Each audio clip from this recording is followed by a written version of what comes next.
Nos corresponde en esta oportunidad estudiar el libro de Números capítulo 15, pecado voluntario e involuntario. Si un individuo comete un pecado involuntariamente, la persona culpable llevará una cabra de un año como ofrenda por el pecado. El sacerdote la sacrificará para purificar a la persona culpable ante el Señor y la persona será perdonada. Sin embargo, aquellos que descaradamente violen la voluntad del Señor, blasfeman contra el Señor y deben ser excluidos de la comunidad, puesto que trataron la palabra del Señor con desdén y desobedecieron su mandato de manera deliberada. Deben ser completamente excluidos y sufrirán el castigo por su pecado. El mundo está dirigido por un sinfín de leyes y ordenanzas. El quebrantar alguna de esas leyes trae consecuencias al infractor. Las consecuencias dependen de la gravedad de la falta. Algunas consecuencias son leves, pero hay otras que son severas con el infractor. El desconocimiento de alguna de las leyes no justifica al infractor. Tiene que asumir las consecuencias. Por otra parte, hay personas que, conociendo las leyes, descaradamente las infringen a propósito, con el hecho de tomar alguna clase de ventaja.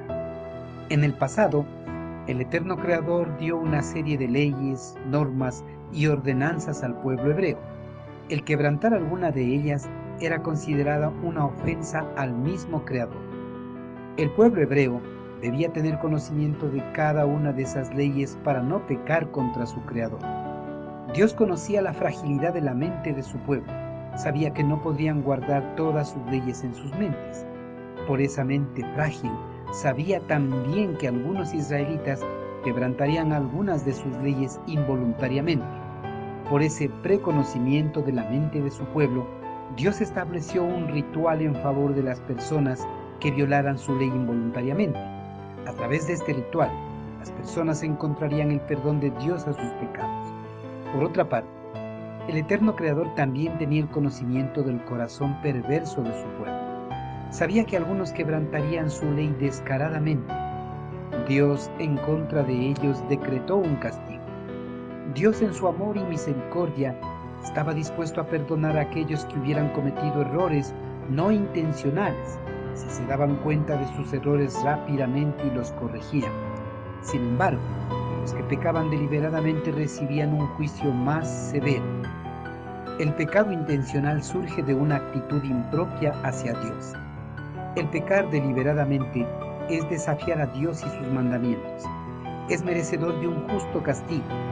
Dios, en su justicia y santidad, nunca dejará sin castigo al soberbio, al que se opone a seguir sus mandamientos.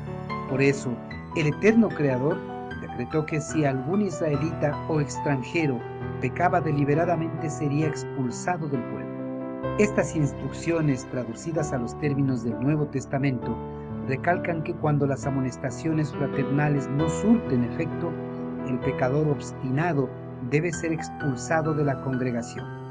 Queridos hermanos, ninguna persona está libre de cometer pecado, pues todavía no podemos dar muerte a nuestra carnalidad, pero esto no implica que debemos pecar deliberadamente, pues Dios está en contra de todos aquellos que, pudiendo no pecar, prefieren seguir pecando. Dios, en su justicia, un día derramará su juicio sobre todos aquellos que ofendieron a Dios deliberadamente. Hermanos, Dios, a través de su palabra, nos ordena que debemos amonestar a las personas que, a pesar de haber aceptado a Cristo, persisten en seguir viviendo bajo el dominio de su carne. Si nosotros no amonestamos a esas personas, nosotros nos convertiremos en partícipes de sus pecados y seremos condenados por permitir que continúe en su pecado. Si, a pesar de haberle amonestado al pecador y él persiste en su pecado, Dios nos ordena que lo tengamos por anatema y lo separemos de la congregación para que no contamine al resto del rebaño. Amén.